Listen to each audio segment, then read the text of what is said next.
Longfellow here with a Channel 4 Action News urgent plea to the citizens of the city. Don't leave!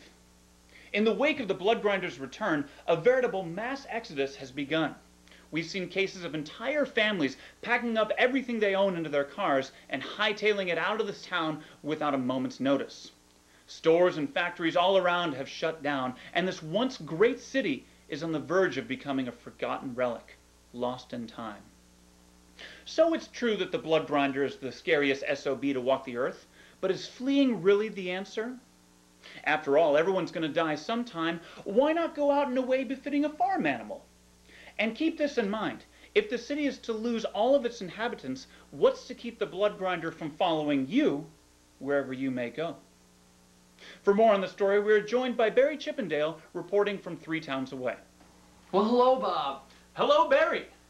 Barry, what can you tell us about this town that our citizens are moving to? Is it vastly inferior in all aspects? Not at all, Bob. It's actually a lovely town that anyone would be more than happy to live in. Would you say that the threat of a maniacal serial killer is just as strong? I wouldn't say that at all, Bob. There are actually children playing in the yards here. People walking the streets without a care in the world. And not a crime report in the news in over 84 years. Well, thanks, Barry, for being completely unhelpful in my argument to keep people from moving away. Not a problem, Bob. So perhaps it is true that sticking around in this city is not great for your health or well-being. But what message are we sending the blood grinder? That he's won?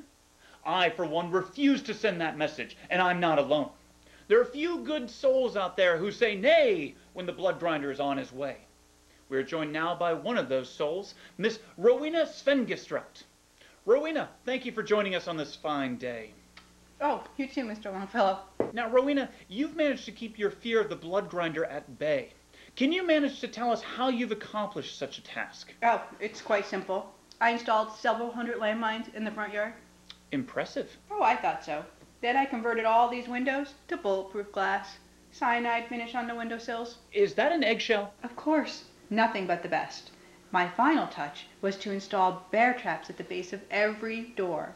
If anyone tries to enter, their legs immediately get snapped off, giving me time to grab my rifle and blow them away. Rowena, you're one hell of a woman. Have your defenses proved effective? I would imagine so, but I can't quite be sure since I've been here for 4 months after I installed all this. But my neighbor, boom, blown up in the front yard. The bird just finished eating her last week. Crows, I'm telling you, crazy. Well, thank you, Rowena. You're an inspiration to us all. Yeah, see ya. Well, there you have it, folks. You can either run away with your tail between your legs or turn your house into a murder castle.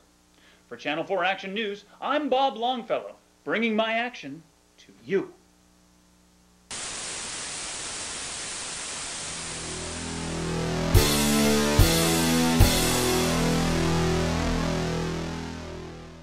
Hey everybody, welcome to Blodcast Week 9. Nine! I am Matt Brownsdorf. And I'm Nick Schwartz. Dave cannot be with us this week. He has some personal matters to attend to out of state. So, you'll notice on our Kickstarter page that one of our recent updates was some images of the location that we intend to shoot the eventual short film on. The whole goal is to shoot this on Bank Street in New Milford, Connecticut. When the original film came out in 2008, one of the theaters that booked us was the Bank Street Theater. Now, it makes perfect sense to return to the place that embraced us the first time. From the pictures that you'll see on the update, Bank Street itself is very picturesque. It kind of gives the impression that maybe there's a larger city outside of that area, so we want to use that as a location for the city within our film. At the time that the short film will be taking place, it's around the early period of the Blood Grinder's reign, so people are kind of scared of the Blood Grinder, but it's not to the point where he started destroying the city. You know, there's not trash everywhere, there aren't broken windows, the businesses aren't shut down yet. People are just starting to get a little afraid of going out at night. What you're going to see in the short film is Miss America will be on her way home from work. She'll be cornered by a group of thugs down an alleyway, and you'll see in the pictures as well the alleyway that we intend to shoot in. And that is a good transitioning point to our edutainment for this week, which was Con Air, which is arguably the greatest film of all time. Arguably the greatest film of all time.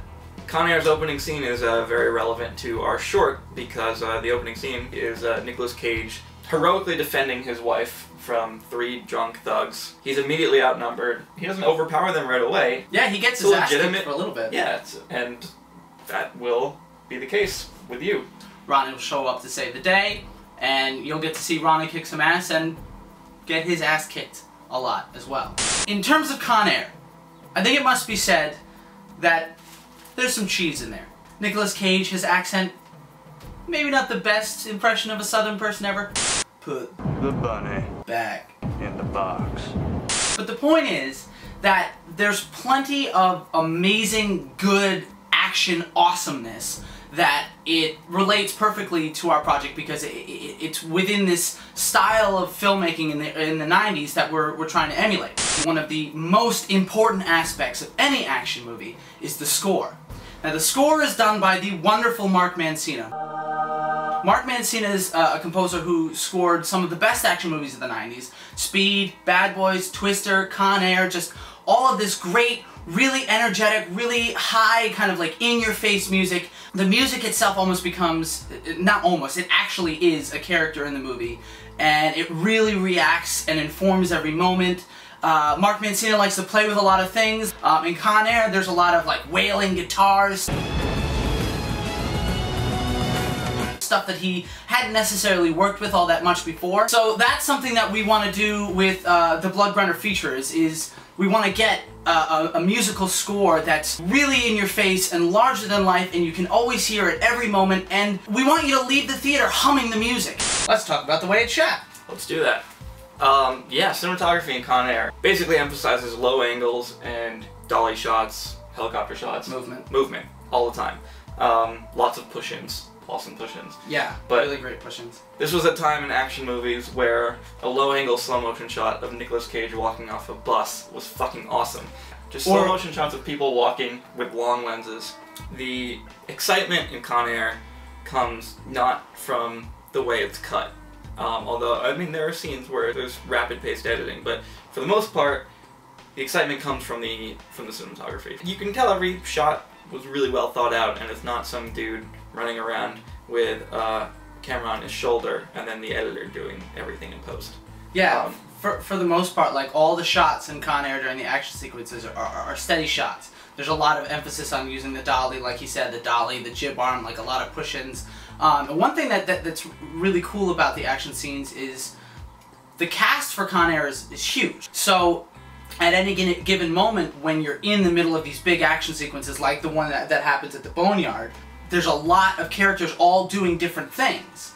So it's not so much that they're editing as fast as possible to make, you know, one single fight look awesome.